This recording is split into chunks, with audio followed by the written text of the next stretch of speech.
कक्षा 8 की भूगोल की पाठ्यपुस्तक संसाधन एवं विकास प्रस्तुत है। इस पुस्तक का पाठ 2 भूमि, मृदा, जल, प्राकृतिक वनस्पति और वन्य जीवन संसाधन, पृष्ठ 7 से पृष्ठ 21 तक। तो आइए अब सुनते हैं पाठ भूमि, मृदा, जल, प्राकृतिक वनस्पति और वन्य जीवन संसाधन। पृष्ठ संख्या 7। तंजानिया अफ्रीका के एक छोटे गांव में मांबा पानी लेने के लिए प्रातः शीघ्र उठती है। उसे बहुत दूर जाना पड़ता है और वह कुछ घंटों के बाद लौटती है। इसके उपरांत वह घर के कार्यों में अपनी मां का हाथ बटाती है और अपने भाइयों की बकरियों की देखभाल में मदद करती है। उसके पूरे परिवार के पास उनकी छोटी झोंपड़ी के चारों ओर चट्टानी भूमि का एक भाग है। मांबा के पिता कठिन परिश्रम के बाद मात्र कुछ मक्का और सेम ही उगा सकते हैं। फिर भी यह उनके परिवार के साल भर के खाने के लिए पर्याप्त नहीं है। पीटर न्यूजीलैंड के भेड़ पालन प्रदेश के मध्यवर्ती भाग में रहता है, जहां उसका परिवार ऊन प्रक्रमण करने का कारखाना चलाता है। प्रतिदिन जब पीटर स्कूल से लौटता है, वह अपने चाचा को अपनी भेड़ों की देखभाल करते हुए देखता है। उनका भेड़ों का बाड़ा कुछ दूरी पर पहाड़ियों से लगे हुए एक विस्तृत घास के मैदान पर स्थित है। वहां नवीनतम प्रौद्योगिकी का उपयोग करते हुए एक वैज्ञानिक विधि से इसका प्रबंध किया जाता है। पीटर का परिवार जैविक कृषि द्वारा सब्जियां भी उगाता है। मांबा और पीटर विश्व के 2 विभिन्न स्थानों में रहते हैं और उनके जीवन व्यतीत करने में बहुत अंतर है। यह विभिन्नता भूमि की गुणवत्ता, मृदा, जल, प्राकृतिक वनस्पति, प्राणियों और प्रौद्योगिकी के उपयोग की भिन्नता के कारण है। इन स्थानों का एक दूसरे से भिन्न होने का मुख्य कारण इस प्रकार के संसाधनों की उपलब्धता है। आओ कुछ करके सीखें। जिस प्रदेश में आप रहते हैं, उस प्रदेश में भूमि, मृदा के प्रकार तथा जल उपलब्धता का प्रेक्षण करें। अपनी कक्षा में परिचर्चा करें कि किस प्रकार लोगों की जीवन शैली इनके द्वारा प्रभावित हुई है। क्या आप जानते हैं, विश्व की 90% जनसंख्या भूमि क्षेत्र के 30% भाग पर ही रहती है। शेष 70% भूमि पर या तो विरल जनसंख्या है या वह निर्जन है। पृष्ठ संख्या 8। भूमि। सभी महत्वपूर्ण प्राकृतिक संसाधनों में भूमि भी शामिल है। भूपृष्ठ के कुल क्षेत्रफल का लगभग 30% भाग भूमि है। यही नहीं, इस थोड़े से प्रतिशत के भी सभी भाग आवास योग्य नहीं हैं। मुख्यतः भूमि और जलवायु के भिन्न भिन्न लक्षणों के कारण विश्व के विभिन्न भागों में जनसंख्या का वितरण असमान पाया जाता है। ऊबड़ खाबड़ स्थलाकृति, पर्वतों के तीव्र ढाल, जलाक्रांत संभावित निम्न क्षेत्र, मरुस्थल क्षेत्र एवं सघन वन क्षेत्र सामान्यतः विरल अथवा निर्जन हैं। उर्वर मैदानों और नदी घाटियों में कृषि के लिए उपयुक्त भूमि उपलब्ध है, इसलिए ये स्थान विश्व के सघन बसे क्षेत्र हैं। इस पृष्ठ पर चित्र 2.1 दिया गया है, जिसमें ऑस्ट्रिया नामक देश के साल्जबर्ग शहर की एक हवाई तस्वीर दिखाई गई है, जिसमें कहीं पर सघन आबादी दिखाई दे रही है, कहीं वन, कहीं घास के मैदान, तो कहीं नदी दिखाई पड़ रही है। इस चित्र के नीचे प्रश्न पूछा गया है, इस चित्र में आप भूमि के कितने उपयोग पहचान सकते हैं? भूमि उपयोग। भूमि का उपयोग विभिन्न कार्यों के लिए किया जाता है, जैसे कृषि, वानिकी, खनन, सड़कों और उद्योगों की स्थापना। साधारणतः इसे भूमि उपयोग कहते हैं। क्या आप मांबा और पीटर के परिवारों के भूमि उपयोग के विभिन्न तरीकों की सूची बना सकते हैं? भूमि का उपयोग भौतिक कारकों द्वारा निर्धारित किया जाता है, जैसे स्थलाकृति, मृदा, जलवायु, खनिज और जल की उपलब्धता। मानवीय कारक जैसे जनसंख्या और प्रौद्योगिकी भी भूमि उपयोग प्रतिरूप के महत्वपूर्ण निर्धारक हैं। स्वामित्व के आधार पर भूमि को निजी भूमि और सामुदायिक भूमि में बांटा जा सकता है। निजी भूमि व्यक्तियों के स्वामित्व में होती है, जबकि सामुदायिक भूमि समुदाय के स्वामित्व में होती है। सामान्य रूप से इसका उपयोग समुदाय से संबंधित व्यक्तियों के लिए किया जाता है, जैसे चारा, फलों, नट या औषधीय बूटियों को एकत्रित करना। इस सामुदायिक भूमि को साझा संपत्ति संसाधन भी कहते हैं। जनसंख्या और उनकी मांग सदैव बढ़ती रहती है, लेकिन भूमि की उपलब्धता सीमित है। स्थान के अनुसार भूमि की गुणवत्ता में अंतर होता है। लोगों ने सामुदायिक भूमि पर व्यापारिक क्षेत्र बनाने, नगरीय क्षेत्रों में घर बनाने और ग्रामीण क्षेत्रों में कृषि योग्य भूमि का विस्तार करने के लिए अनाधिकृत हस्तक्षेप करना शुरू कर दिया है। आज भूमि उपयोग प्रतिरूप में व्यापक परिवर्तन हमारे समाज में सांस्कृतिक परिवर्तनों को दर्शाते हैं। आओ कुछ करके सीखें।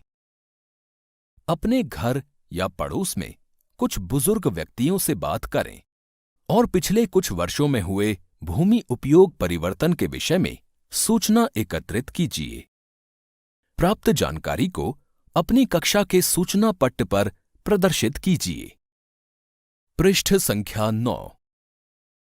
वर्तमान में कृषि और निर्माण संबंधी गतिविधियों के प्रसार के कारण निम्नीकरण, भूस्खलन, मृदा अपरदन, मरुस्थलीकरण पर्यावरण के लिए प्रमुख खतरा है।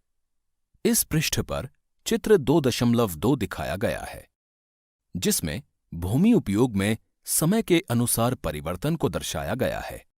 इस चित्र के भीतर समय के अनुसार हुए उसी भूमि के उपयोग में परिवर्तन को दर्शाया जा रहा है। पहले चित्र में उस भूमि को काफी ऊबड़-खाबड़ दर्शाया गया है। साथ ही वहां कुछ झोपड़ियां और नाम मात्र की कृषि दर्शाई गई है। साथ ही जंगल भी अधिक मात्रा में दिखाई दे रहे हैं। दूसरे चित्र में झोपड़ियों के स्थान पर अब पक्के घर बन गए हैं तथा घरों की संख्या भी पहले से अधिक हो गई है। जंगलों की संख्या कम हो गई है। कृषि आधुनिक हो चली है तथा रास्ते अब ज्यादा प्रगाढ़ता से नजर आ रहे हैं। तीसरे चित्र में अब घरों के स्थान पर बहुमंजिला इमारतें आ गई हैं। जंगल कहीं खो गए हैं। कृषि भूमि बस नाम मात्र की बची है और सड़कों पर अब वाहन दौड़ रहे हैं।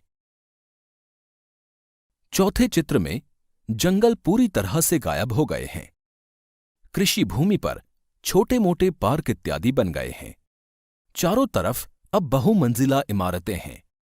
साथ ही पक्की सड़क अब महामार्ग में बदल गई है, जिसमें भारी मात्रा में यातायात चल रहा है। भूमि संसाधन का संरक्षण। बढ़ती जनसंख्या तथा इसकी बढ़ती मांगों के कारण वन भूमि और कृषि योग्य भूमि का बड़े पैमाने पर विनाश हुआ है। इससे इस प्राकृतिक संसाधन के समाप्त होने का डर पैदा हो गया है। इसलिए विनाश की वर्तमान दर को अवश्य ही रोकना चाहिए। वन रोपण, भूमि उद्धार, रासायनिक कीटनाशकों और उर्वरकों के विनियमित उपयोग तथा अतिचारण पर रोक आदि भूमि संरक्षण के लिए प्रयुक्त कुछ सामान्य तरीके हैं। मृदा। पृथ्वी के पृष्ठ पर दानेदार कणों के आवरण की पतली परत मृदा कहलाती है। यह भूमि से निकटता से जुड़ी हुई है। स्थल रूप मृदा के प्रकार को निर्धारित करते हैं। पृष्ठ संख्या 10। इस पूरे पृष्ठ पर भूस्खलन के विषय में बताया गया है। भूस्खलन। भूस्खलन को सामान्य रूप से शैल, मलबा या ढाल से गिरने वाली मिट्टी के बृहद संचलन के रूप में परिभाषित किया जाता है। वे प्रायः भूकंप, बाढ़ और ज्वालामुखी के साथ घटित होते हैं। लंबे समय तक भारी वर्षा होने से भूस्खलन होता है। यह नदी के प्रवाह को कुछ समय के लिए अवरुद्ध कर देता है। नदी अवरुद्धता के अचानक फूट पड़ने से निचली घाटियों के आवासों में विध्वंस आ जाता है। पहाड़ी भूभाग में भूस्खलन एक मुख्य और विस्तृत रूप से फैली प्राकृतिक आपदा है, जो प्रायः जीवन और संपत्ति को आघात पहुंचाती है और चिंता का एक मुख्य विषय है। एक वस्तुस्थिति अध्ययन। हिमाचल प्रदेश के किन्नौर जिले में रेकांग पिओ के निकट पंजी गांव में बड़े भूस्खलन के कारण राष्ट्रीय महामार्ग 22 की पुरानी हिंदुस्तान तिब्बत सड़क का 200 मीटर तक का भाग नष्ट हो गया। यह भूस्खलन पंजी गांव में तीव्र विस्फोटन द्वारा हुआ था। विस्फोटन के कारण ढाल का यह कमजोर क्षेत्र नीचे गिर गया, जिसके कारण सड़क और गांव के आसपास के क्षेत्र को क्षति पहुंची।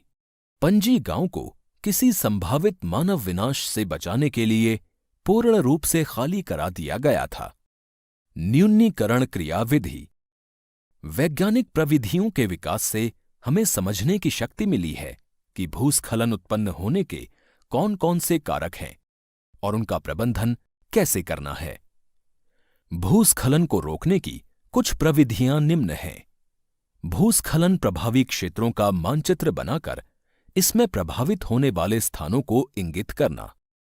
इस प्रकार इन क्षेत्रों को आवास बनाने के लिए छोड़ा जा सकता है।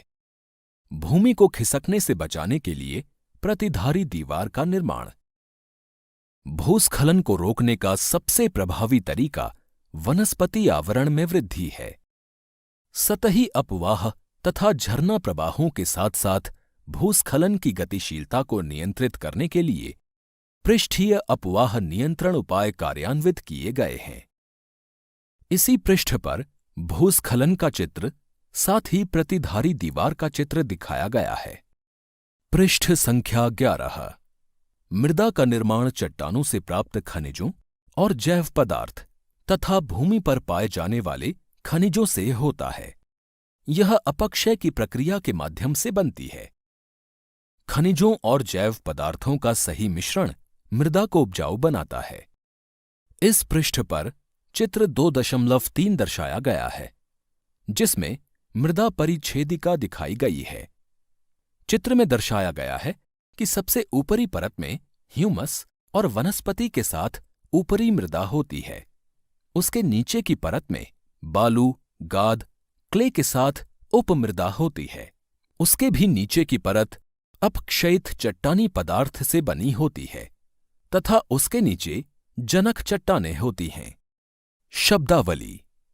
अपक्षय, तापमान परिवर्तन, तुषार क्रिया, पौधों, प्राणियों और मनुष्य के क्रियाकलाप द्वारा अनावरित शैलों का टूटना और क्षय होना। क्या आप जानते हैं, केवल 1 सेंटीमीटर मृदा को बनने में सैकड़ों वर्ष लग जाते हैं।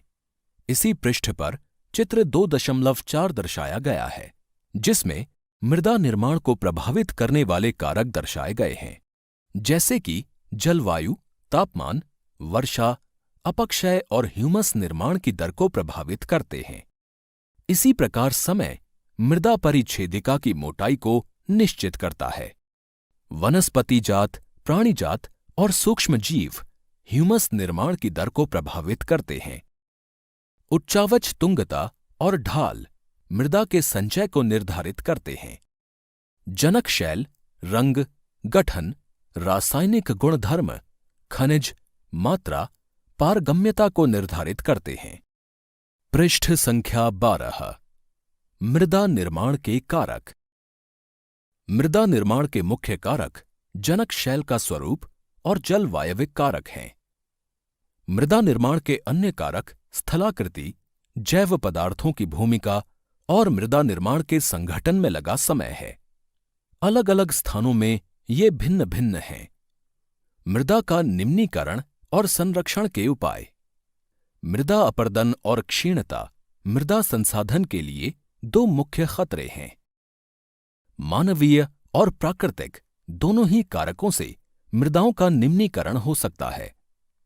मृदा के निम्नीकरण में सहायक कारक वनोन्मूलन, अतिचारण, रासायनिक उर्वरकों और कीटनाशकों का अत्यधिक उपयोग, वर्षा दोहन, भूस्खलन और बाढ़ हैं। मृदा संरक्षण की कुछ विधियां निम्न प्रकार हैं। मल्च बनाना।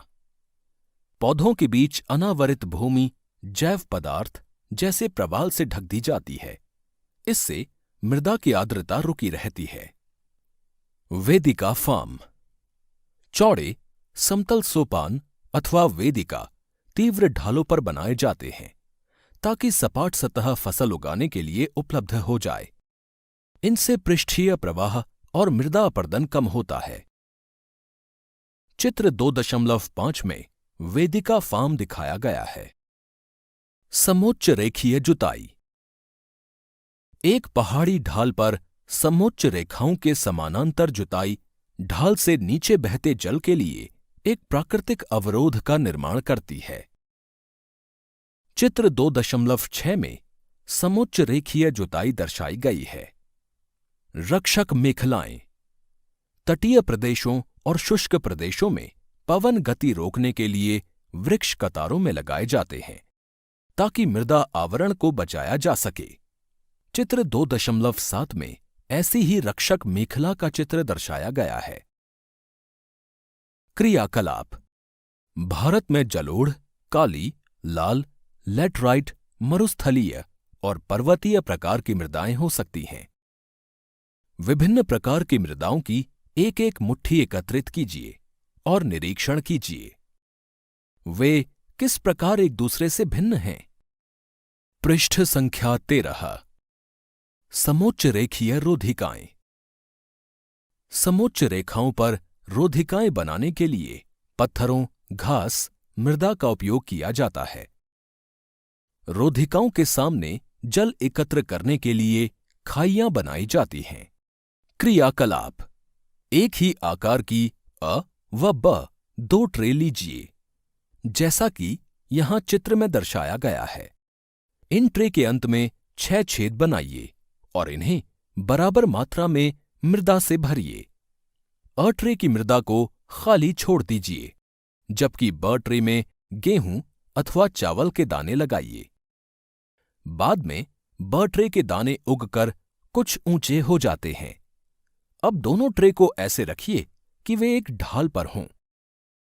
दोनों ट्रे में बराबर ऊंचाई से एक ओर से मग से जल डालते हैं। दोनों ट्रे के छिद्रों से निकलने वाले पंकिल जल को 2 अलग अलग डिब्बों में एकत्रित करें और तुलना करें कि प्रत्येक ट्रे से कितनी मृदा बह गई है। चट्टान बांध। यह जल के प्रवाह को कम करने के लिए बनाए जाते हैं। यह नालियों की रक्षा करते हैं और मृदा क्षति को रोकते हैं। बीज की फसल उगाना।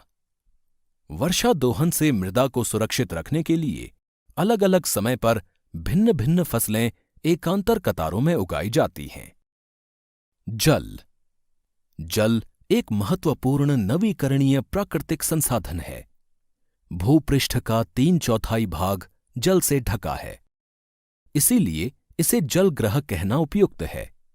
लगभग 3.5 अरब वर्ष पहले जीवन आदि महासागरों में ही प्रारंभ हुआ था। यद्यपि आज भी महासागर पृथ्वी की सतह के 2/3 भाग को ढके हुए हैं और विविध प्रकार के पौधों और जंतुओं को मदद करते हैं। महासागरों का जल लवणीय है और मानवीय उपयोग के लिए उपयुक्त नहीं है। अलवण जल केवल 2.7% ही है। इसका लगभग 70% भाग बर्फ की चादरों और हिमानियों के रूप में अंटार्कटिका, ग्रीनलैंड और पर्वतीय प्रदेशों में पाया जाता है। अपनी स्थिति के कारण ये मनुष्य की पहुंच के बाहर है। केवल 1% अलवण जल उपलब्ध है और वह मानव उपभोग के लिए उपयुक्त है। यह भौमजल नदियों और झीलों में पृष्ठीय जल के रूप में तथा वायुमंडल में जल वाष्प के रूप में पाया जाता है। क्या आप जानते हैं? वर्ष 1975 में मानव उपयोग के लिए जल की खपत 3,850 घन किलोमीटर प्रति वर्ष थी, जो वर्ष 2000 में बढ़कर 6,000 घन किलोमीटर प्रति वर्ष से भी अधिक हो गई है। क्या आप जानते हैं, एक टपकता नल एक वर्ष में 1200 लीटर जल व्यर्थ करता है। पृष्ठ संख्या 14। इसलिए अलवणीय जल पृथ्वी का सबसे अधिक मूल्यवान पदार्थ है। पृथ्वी पर जल न बढ़ाया जा सकता है और न घटाया जा सकता है। इसकी कुल मात्रा स्थिर रहती है। इसकी प्रचुरता में विविधता प्रतीत होती है, क्योंकि यह वाष्पीकरण, वर्षण और वाह की प्रक्रियाओं द्वारा महासागरों, वायु, भूमि और पुनः महासागरों में चक्रण द्वारा निरंतर गतिशील है। जैसा कि आप जानते हैं, इसे जल चक्र कहते हैं। मनुष्य जल की बड़ी मात्रा का उपयोग न केवल पीने और धुलाई में ही करता है, वरन उत्पादन प्रक्रिया में भी करता है। जल कृषि, उद्योगों तथा बांधों के जलाशयों के माध्यम से विद्युत उत्पादन करने में भी प्रयोग किया जाता है। जल स्रोतों के सूखने अथवा जल प्रदूषण के कारण अलवणीय जल की आपूर्ति की कमी के मुख्य कारक बढ़ती जनसंख्या, भोजन और नकदी फसलों की बढ़ती मांग, बढ़ता नगरीकरण और बेहतर होता जीवन स्तर हैं। क्रियाकलाप। औसतन एक भारतीय नागरिक प्रतिदिन लगभग 150 लीटर जल का उपयोग करता है। उपयोग: पीना लीटर प्रति व्यक्ति प्रतिदिन 3, खाना बनाना 4, नहाना 20, शौचालय यानी फ्लशिंग 40, वस्त्र धोना 40, बर्तन धोना 20, बागवानी 23। कुल उपयोग 150 लीटर प्रति व्यक्ति प्रतिदिन। क्या आप इस उपयोग को कम करने के तरीके सोच सकते हैं? क्या आप जानते हैं? क्या आपने जल बाजार के बारे में सुना है? सौराष्ट्र प्रदेश में 1.25 लाख जनसंख्या वाला अमरेली शहर पास के तालुकों से पानी खरीदने के लिए पूर्णतः निर्भर है। जल उपलब्धता की समस्याएं। विश्व के कई प्रदेशों में जल की कमी है। अधिकांश अफ्रीकी, पश्चिमी एशिया, दक्षिणी एशिया, पश्चिमी संयुक्त राज्य अमेरिका के भाग, उत्तर पश्चिमी मैक्सिको, दक्षिण अमेरिका के भाग और संपूर्ण ऑस्ट्रेलिया अलवणीय जल की आपूर्ति की कमी का सामना कर रहे हैं। ये देश ऐसे जलवायु प्रदेशों में स्थित हैं जहां अक्सर सूखा पड़ता है। उनमें जलाभाव की अधिक समस्या बनी रहती है। इस प्रकार जल का अभाव मौसमी अथवा वार्षिक वर्षण में विविधता के परिणाम स्वरूप हो सकता है, अथवा अति उपयोग और जल स्रोतों के संदूषण के कारण भी जल का अभाव हो सकता है। जल संसाधनों का संरक्षण। आज के विश्व में शुद्ध तथा पर्याप्त जल स्रोतों तक पहुंचना एक बड़ी समस्या बन गई है।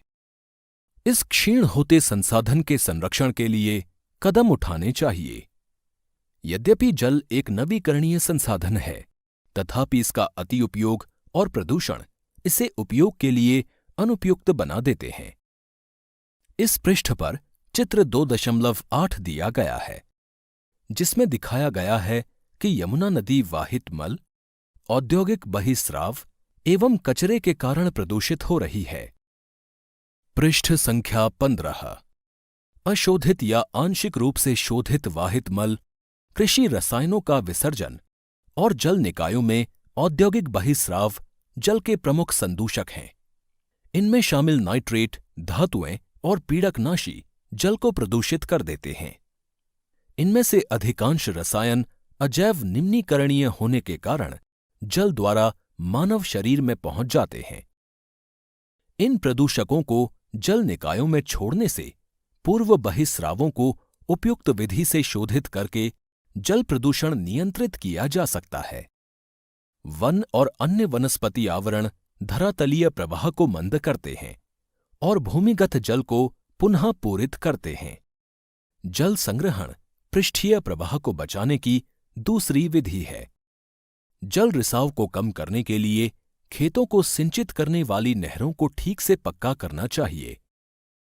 रिसाव और वाष्पीकरण से होने वाली जल क्षति को रोकने के लिए क्षेत्र की स्प्रिंकलरों से सिंचाई करना अधिक प्रभावी विधि है। वाष्पीकरण की अधिक दर वाले शुष्क प्रदेशों में सिंचाई की ड्रिप अथवा टपकन विधि बहुत उपयोगी होती है। सिंचाई की इन विधियों को अपनाकर बहुमूल्य जल संसाधन को संरक्षित किया जा सकता है।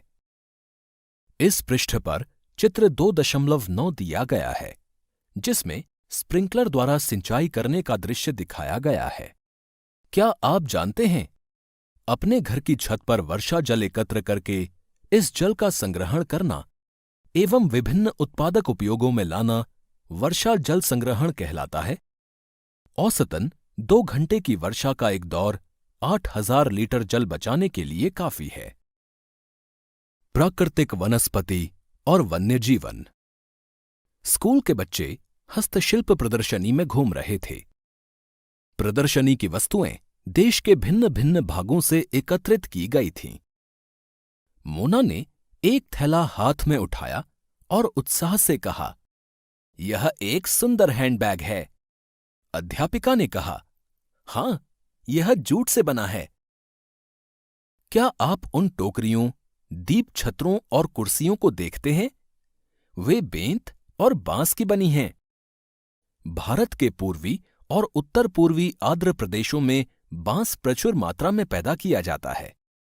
जैसी रेशमी स्कार्फ देखकर उत्साहित थी।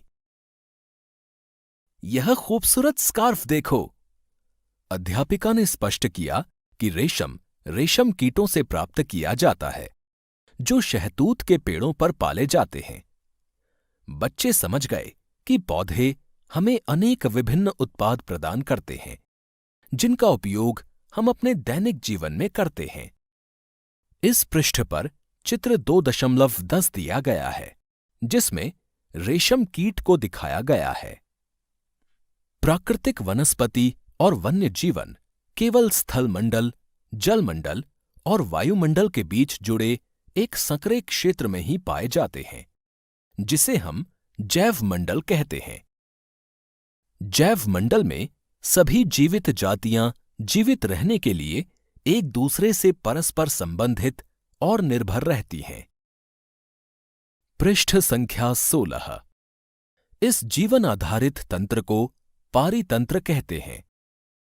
वनस्पति और वन्य जीवन बहुमूल्य संसाधन हैं।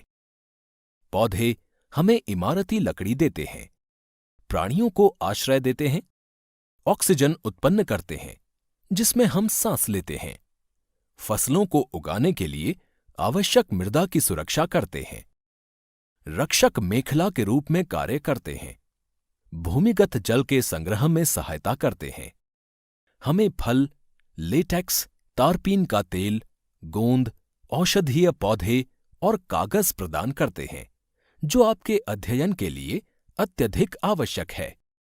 पौधों के असंख्य उपयोग हैं, उनमें आप कुछ और जोड़ सकते हैं। इस पृष्ठ पर चित्र 2.11 दिया गया है, जिसमें ब्रह्म कमल का चित्र दिखाया गया है, जो कि एक औषधीय बूटी है। वन्य जीवन के अंतर्गत जंतु, पक्षी, कीट एवं जलीय जीव रूप आते हैं। उनसे हमें दूध, मांस, खाल और ऊन प्राप्त होती है।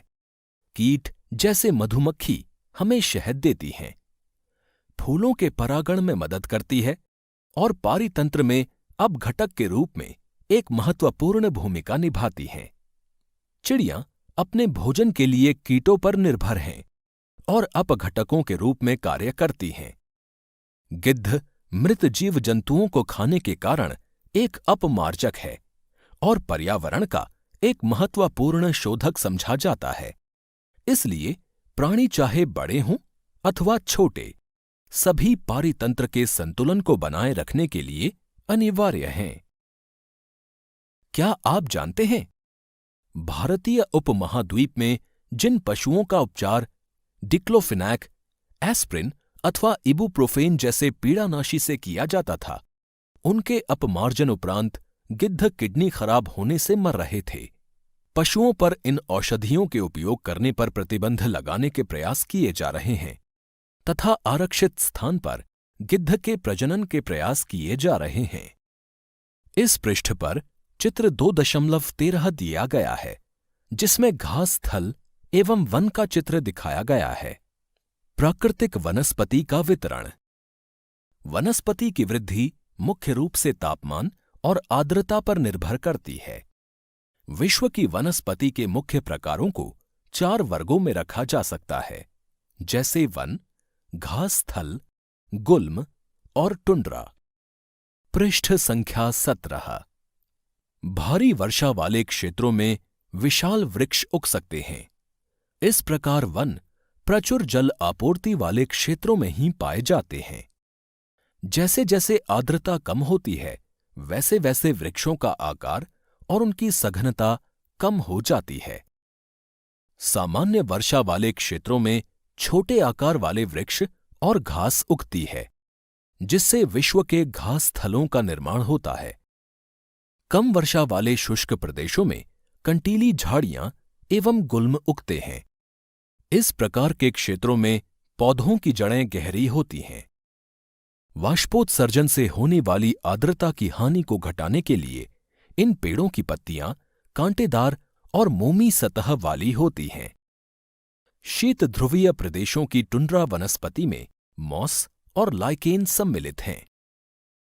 पिछली 2 शताब्दियों में विश्व में जितने लोग थे, इस समय उनसे कहीं अधिक लोग हैं। बढ़ती जनसंख्या के पोषण के लिए, फसलों को उगाने के लिए वनों के विशाल क्षेत्रों से वृक्ष काट दिए गए हैं। विश्व भर में वनों का आवरण तेजी से समाप्त हो रहा है। इस बहुमूल्य संसाधन के संरक्षण की तुरंत आवश्यकता है। इस पृष्ठ पर चित्र 2.14 दिया गया है, जिसमें वन में घूमता हुआ अजगर दिखाया गया है।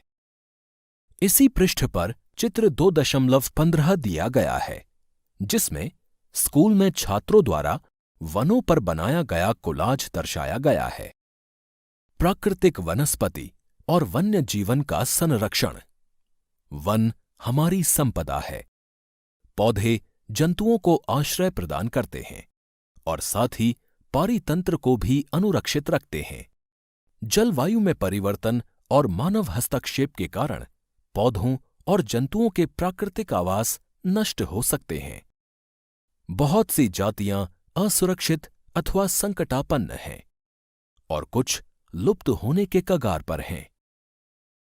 वनोन्मूलन, मृदा अपरदन, निर्माण कार्य, दावानल और भूस्खलन में से कुछ मानव और प्राकृतिक कारक हैं, जो मिलकर इन महत्वपूर्ण प्राकृतिक संसाधनों के लुप्त होने की प्रक्रिया को बढ़ावा देते हैं।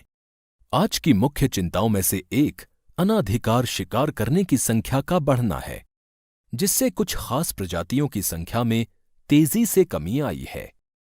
इस पृष्ठ पर चित्र 2.16 दिया गया है, जिसमें सुनामी के पश्चात ग्रेट निकोबार के वर्षा प्रचुर वन में क्षति को दर्शाया गया है।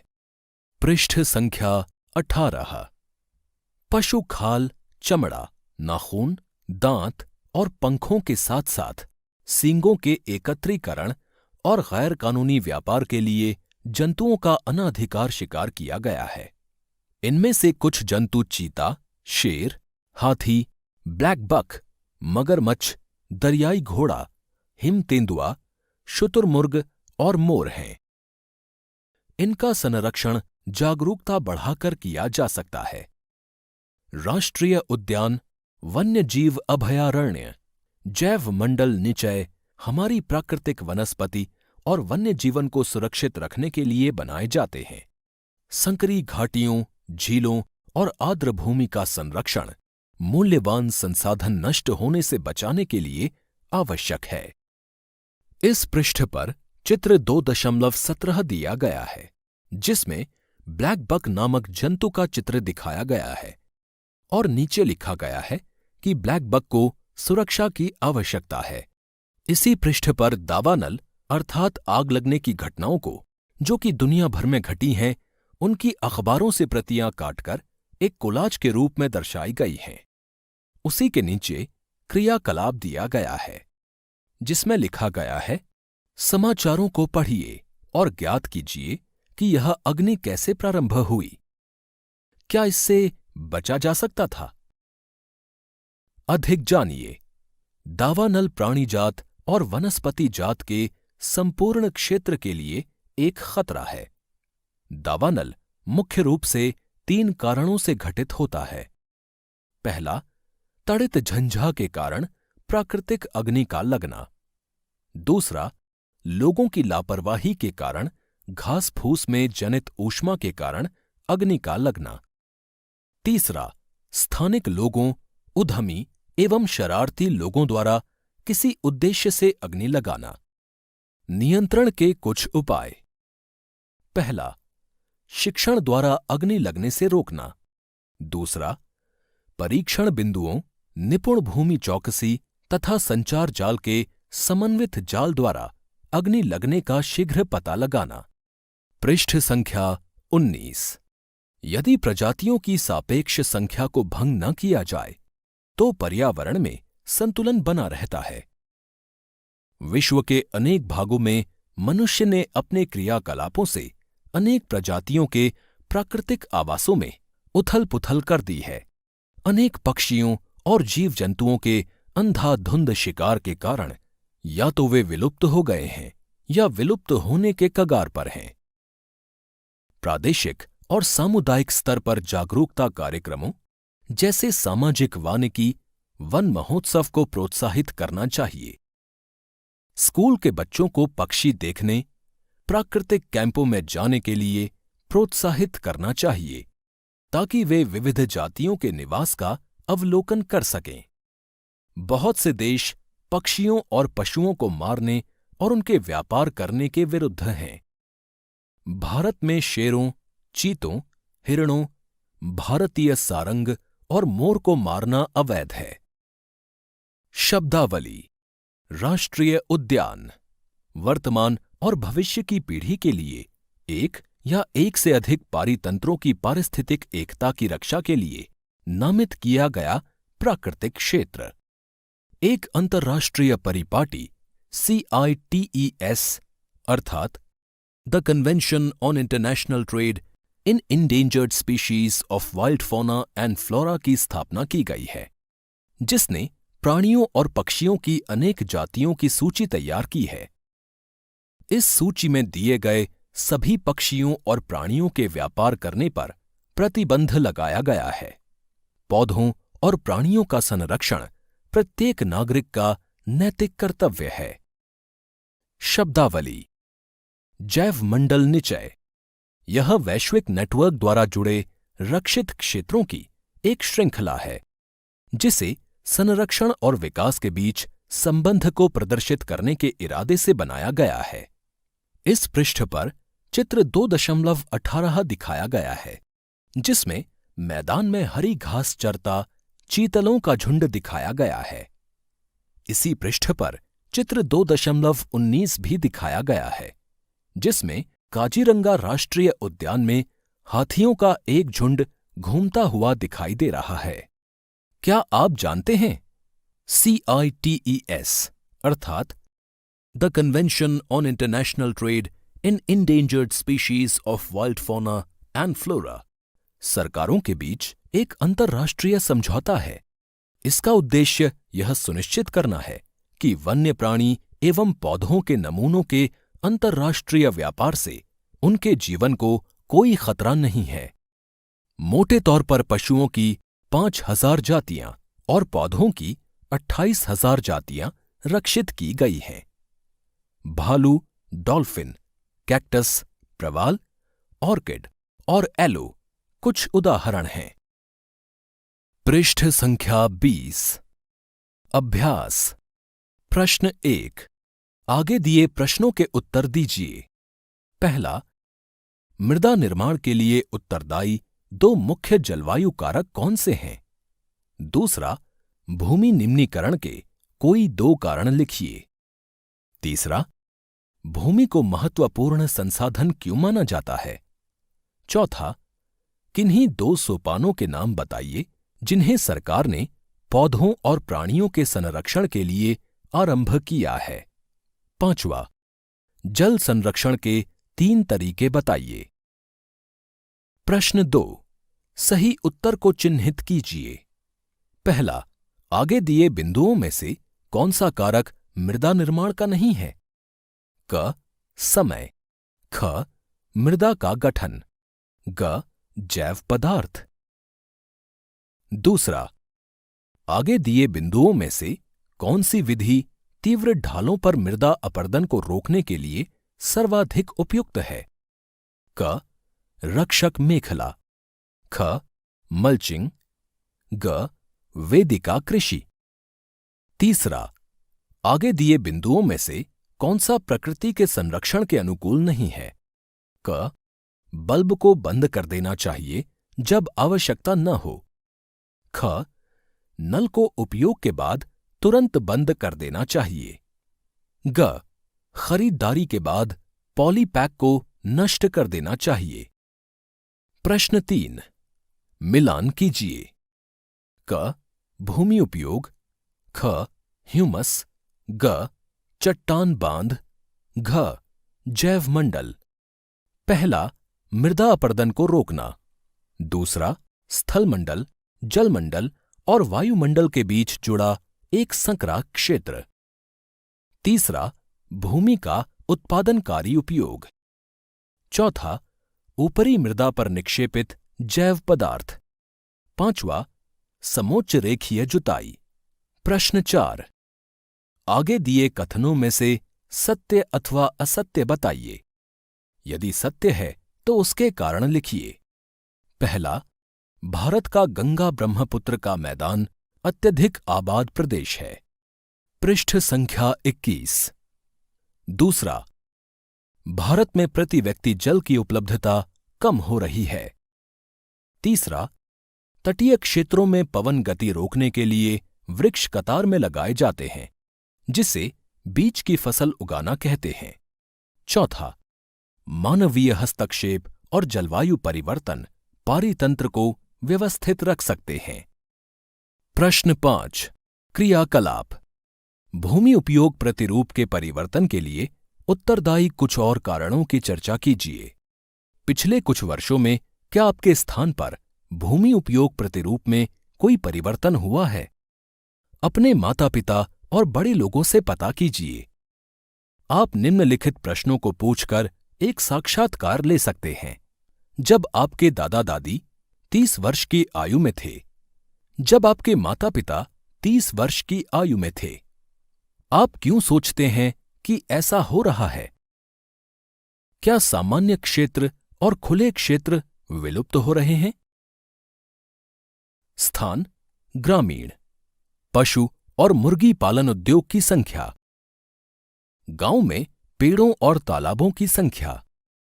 परिवार के मुखिया का व्यवसाय। स्थान, नगरीय। कारों की संख्या। घर में कमरों की संख्या। पक्की सड़कों की संख्या। पार्क और खेल के मैदानों की संख्या। आपने जो तालिका पूरी की है उसके आधार पर भूमि उपयोग प्रतिरूपों का एक चित्र बनाइए, जिन्हें आप 20 वर्ष बाद अपने पड़ोस में देखने की कल्पना करते हैं। आप क्यों सोचते हैं कि वर्षों बाद भूमि उपयोग प्रतिरूप बदल जाता है?